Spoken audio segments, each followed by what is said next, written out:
मुख्यमंत्री असताना 3 वर्षात केवळ 2दा मंत्रालयात जाणारे उद्धव ठाकरे मागील 2 वर्षात 3दा आणि यंदा तर तब्बल 3 दिवस दिल्लीत होते।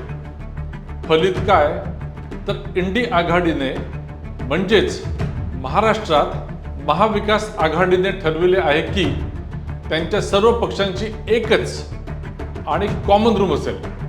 हा निर्णय त्यांच्या एकंदरीत वाटचालीला अनुसरूनच आहे। कारण काय, आता उद्धव ठाकरेंनी केव्हाच हिंदू हृदय सम्राट बाळासाहेबांचा मार्ग सोडला आहे। त्यांना कॉमन वॉर रूम हवे असण्याचे कारण म्हणजे त्यांचा अजेंडा पण कॉमन आहे।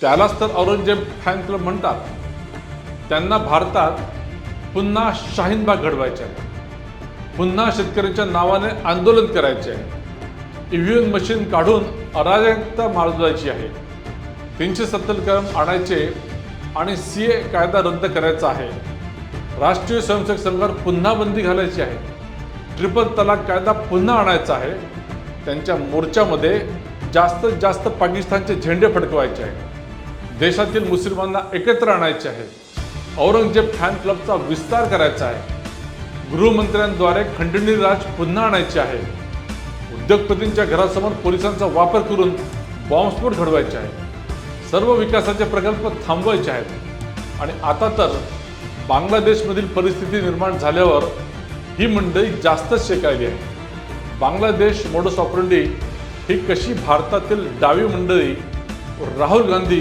यांच्या विचारांना अनुकूल आहे हे आता उघड होत आहे। ह्यांना भारताचे तुकडे तुकडे करायचे आहे। महाविकास आघाडी लक्षात घ्या, हा सनातनी लोकांचा देश आहे आणि त्याचे नेतृत्व सलग 3ऱ्यांदा स्वतः प्रधानमंत्री नरेंद्र मोदीजी करीत आहे।